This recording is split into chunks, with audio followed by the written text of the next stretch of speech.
name is Gigi Calloway. We have 11 brothers and sisters, and it was a big, crazy family.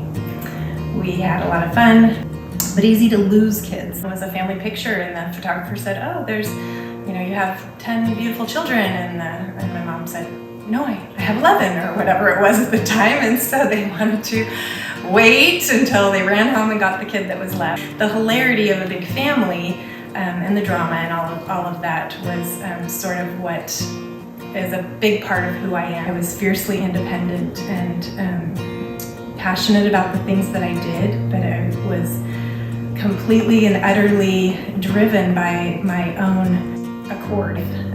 While my parents were moving around, I would always find home in Salmon, Idaho. But at one point my photography teacher said, "Hey, I found out about this opportunity to go be part of a model search," and went to the competition and got signed by an agency in New York. Ended up taking my GED and going to New York, and I think 16, 17, checked out of high school, took myself out and went for it. And so that started several years in New York, Barcelona, Madrid, Italy. In that time frame, I met a photographer and married him. That the further away from home I was, the further away from my family values, my everything that I knew to be safe and great about the world sort of got shoved aside, and I really wasn't living the gospel with full purpose of heart. I really wasn't keeping myself out of situations that that would protect me, and so I was in a dark place. The adversary's tools or tricks or whatever don't change too much. They prey on our vanity. He preys on our vulnerabilities and our insecurities and our weaknesses, and we can't allow him to have that much power in our lives, because it will destroy you. I wanted to be like the other models. I wanted to fit in. I wanted to be accepted, I guess, in that way. And I remember actually being in studios, a great big place in Milan, where different photographers and people would come, and just lots going on all the time. And in that studio, they catered your lunches. They brought you coffee, cappuccinos, anything you wanted all the time. And I thought that life was sort of glamorous and exciting and appealing, and yet it was alone. I felt alone. I felt lonely and empty, and I felt like I wasn't.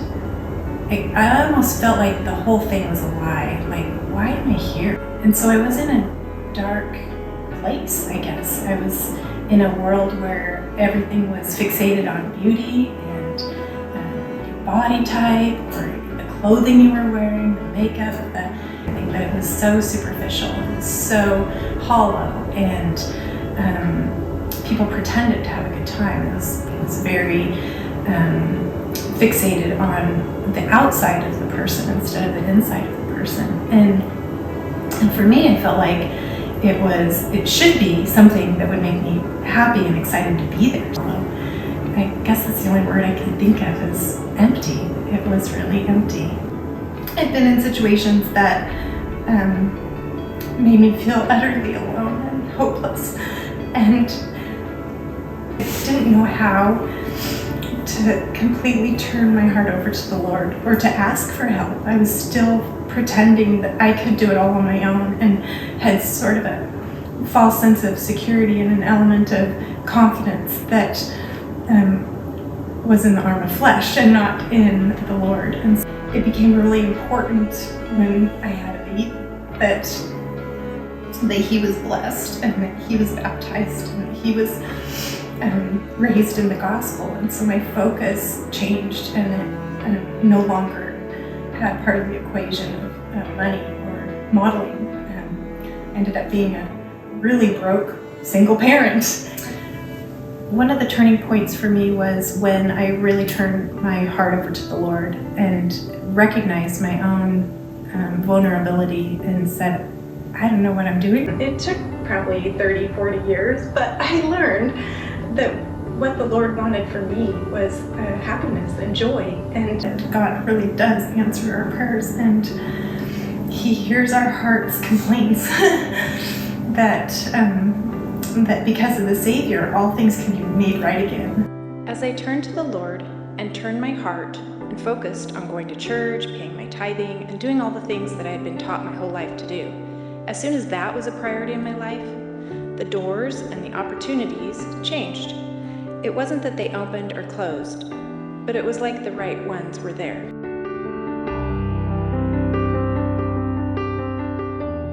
It was in that year that I met Kip Calloway. It was actually my brother's roommate. He took us in as a family, and then we really did start our family. He moved me out to the farm.